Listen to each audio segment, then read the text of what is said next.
Olá, que alegria podermos estudar a Palavra de Deus, não é?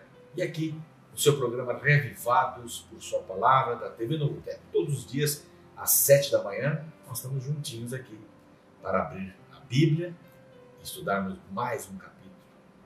Esse capítulo agora é especial, é o primeiro capítulo do livro de Levíticos. Vamos aprender muita coisa aqui nesse livro. É chamado de pré-evangelho, não é? Ou de Evangelho do Antigo Testamento. Isaías também é chamado assim. Mas porque ele é um livro fundamental para entendermos as ações de Cristo em o Novo Testamento. Paulo seguramente o leu e o usa para escrever o livro. Eu já disse que eu acredito que foi Paulo que escreveu Hebreus, alguns não acreditam, mas tudo bem. Mas usou este livro, o autor usou este livro para escrever a carta aos Hebreus. Tudo está ligado aqui: sacrifício, sangue, altar, aceitação, sacerdote, sumo sacerdote. Nós vamos ver toda essa linguagem aqui. Você que nos acompanhou quando passamos aqui juntos a carta aos Hebreus, estava também, ou está apto para entender melhor este capítulo, ou estes capítulos de Levíticos. É muito bom ter você aqui. Assista-nos nas redes sociais também, compartilhe com os amigos. No final vou falar sobre as redes sociais. Obrigado ao Cevisa, estamos aqui gravando uma das dependências do Cevisa, Centro Médico de Vida Saudável da Igreja Adventista. Bom, há muitas lições que nós podemos aprender aqui neste livro de Levíticos, né? Ele fala de uma porção de sacrifícios, eles parecem iguais, mas nós vamos mostrar que são diferentes entre eles, têm objetivos diferentes. O povo de Israel estava acostumado, até então, os que faziam isso, que muitos tinham na mente uma confusa ideia de Deus e tinham também uma confusa ideia do que era pecado. Então Deus estava colocando-os nos trilhos.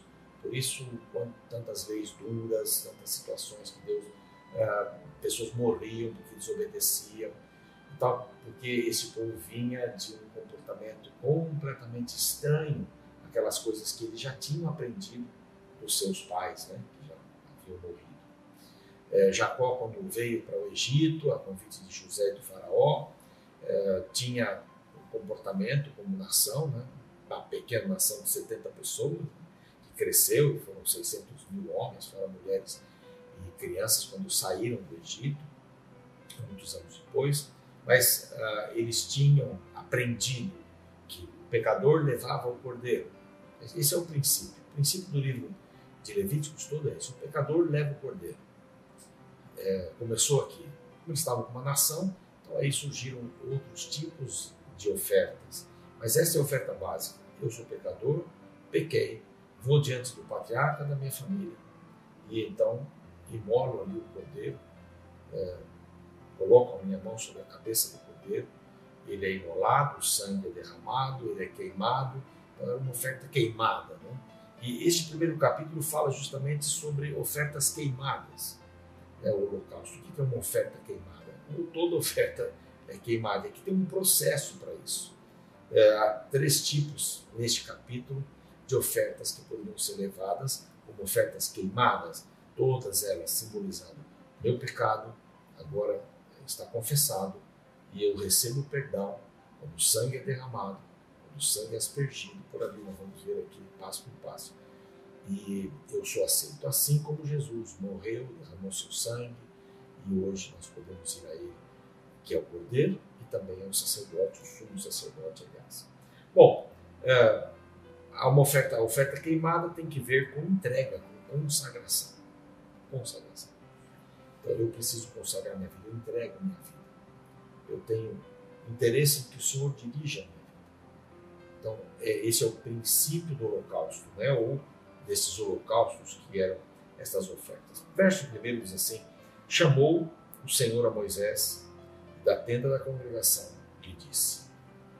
Deus falava com Moisés lá no Sinai, agora Deus fala com Moisés na tenda da congregação. Agora eles estão mais próximos. Então Deus o chama para conversar com ele.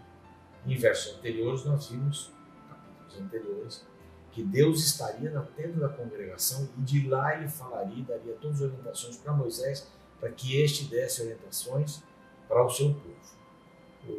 O santuário era móvel, então de tempos em tempos Deus dizia, vamos sair daqui e vamos continuar. Pare aqui que nós vamos chegar até em tal lugar. Então novamente eles montavam o Shekinah e tudo mais, e Deus continuava falando com Moisés. Então aqui é um chamado de Moisés, para Moisés, de Deus. E nós vamos continuar conversando. Fala os filhos de Israel e diz-lhes, quando algum deles vos trouxer a oferta ao Senhor, trareis a vossa oferta de gado do rebanho ou de gado miúdo. Então aparecem aqui 3 tipos de animais que podem ser usados como oferta, né? O gado, um animal grande. Depois aparece aqui no verso 10, o gado miúdo, pode ser carneiro, cabrito. E aparece no verso 14, aves. Também vocês podem trazer aves. Então qualquer pessoa poderia trazer esta oferta queimada diante de Deus. Pessoas mais ricas e pessoas mais pobres. Algumas aves poderiam ser trazidas. E também alguns animais grandes e animais de médio porte. Então vamos ver aqui como esses animais deveriam ser tratados ali. Bom, se a sua oferta de holocausto for de gado, trará macho sem defeito, a oferta era sem defeito, à porta da congregação, e vão entregá-la ao homem do Senhor, o sacerdote. E como isso seria feito? Primeiro era uma coisa voluntária, não era obrigatória. Havia algumas ofertas obrigatórias, mas essa era uma oferta voluntária, não é? Do meu coração, eu quero, eu preciso do Senhor, eu preciso me entregar ao Senhor, eu preciso me consagrar ao Senhor. E porás a mão sobre a cabeça do holocausto. Isso vai acontecer praticamente em todas as cerimônias. E vai imolar o animal. Colocar a mão sobre a cabeça do animal significava eu estou confessando meus pecados a Deus. É como se eu estivesse transferindo os meus pecados, simbolicamente, para o cordeiro. Não era o cordeiro que salvava, mas era o ato de entregar um cordeiro para que ele fosse uma oferta diante do Senhor. Verso 5 diz assim, depois imolará o novilho perante o Senhor e os filhos de Abraão, e eles apresentarão o sangue e o espargirão ao redor do altar que está diante da porta da tenda da congregação. Esse altar grande, né, de 2,30 metros, mais ou menos, que ficava na frente da entrada, né, da tenda da congregação, onde estariam os equipamentos ali, o santo e o santíssimo. Então colocará em pedaços ali, sobre estas grelhas que havia, e também os filhos de Arão, os sacerdotes, colocarão em ordem os pedaços da cabeça, o rodenho, e sobre a lenha e o fogo sobre o altar, tudo em ordem por ali, e era queimada a oferta, e o aroma agradável subia ao Senhor. É bem interessante essa questão de aroma agradável. Aquilo não é porque Deus se agrada com um cheiro de churrasco, né, alguma coisa assim, não é nesse tipo, mas é que essa era a atitude que Deus queria das pessoas, uma atitude voluntária, uma atitude de amor. A mesma coisa se o animal fosse menor, um cabrito, um cordeiro, um carneiro. Da mesma forma, eles tinham que ir até a tenda da congregação, ao véu de entrada, reposteiro de entrada, colocar a mão sobre o animal, ali como se estivesse transferindo os seus pecados. Esse animal, então, morto ali pelo próprio pecador, era isso que Deus queria chocar o pecador, né? Eu estou matando um animal que não merecia morrer, assim como Jesus não mereceria morrer pelos nossos pecados. Da mesma forma, seria queimado, colocado em ordem, em cima e tudo mais. Da mesma forma, as aves também.